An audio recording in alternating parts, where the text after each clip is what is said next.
Okay, so let's solve this problem. So find the standard equation of the circle with the diameter in points +2, -3, and -5, -7. So first, we need to find the center of the circle using the midpoint formula. Then from the given coordinates of this diameter in points, so this is x sub 1, y sub 1, x sub 2, and y sub 2. So to find now the center from this midpoint formula, so we have center, then x sub 1 plus x sub 2, and x sub 1 is +2, then plus x sub 2 is -5, then over 2. Then the other one, that's y sub 1 plus y sub 2. So y sub 1 is -3, then plus y sub 2 is -7, then over 2. Then to simplify, so we have center, this +2 plus -5. This is -3, then over 2. Then the other one, -3 plus -7. So since the same negative, this is -10. Then over 2. Then reduce. So just copy this -3 over 2. And this -10 divided by 2. This is -5. So the center is -3 over 2 and -5. Then after finding the center, we need to find the length of this diameter using the distance formula.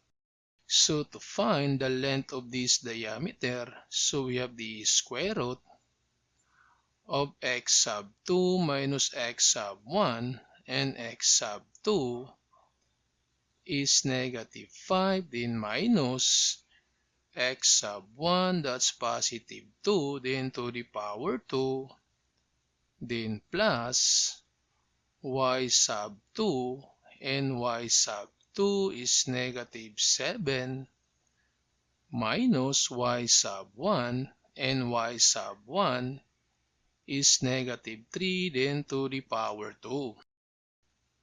Then to simplify, so this -5 minus 2, so since the same negative, so you add, and this is -7, then to the power 2, then plus this -7 and double negative, so this is positive. So we have -7 plus 3, and this is -4, then to the power 2. Then we have now the diameter equals, so the square root of this -7 to the power 2. So since squaring in negative numbers is always positive, so this -7 to the power 2, or 7 times 7, that's 49. Then plus this -4 to the power 2, or 4 times 4, that's 16. Then simplify, so the diameter, or the length of the diameter, equals the square root of 49 plus 16, that's 65.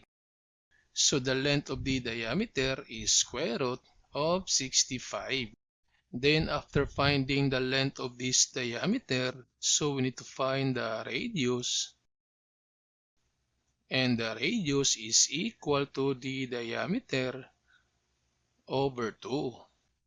So we have now the radius equals the diameter is square root of 65, then over 2. So since we have now the center of the circle, and the radius. So this time we can find now the standard equation of the circle using this formula. Then again, from this given, the center is -3/2 and -5.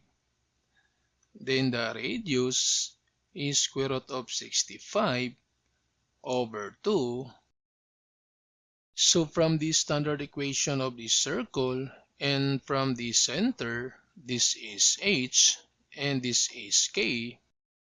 So we have now x minus h, and h is -3/2, then to the power 2, then plus y minus k, and k is -5 to the power 2 equals r, and r, that's square root of 65/2, then to the power 2. Then to simplify, so we have x double negative, that's positive, and we have 3/2 to the power 2, then plus y double negative, so that's positive, then to the power 2, then equals. So distribute this exponent. So for the square of square root, so just cancel the square root, and this is 65, then over, distribute this exponent. So 2 to the power 2, or 2 times 2, that's 4.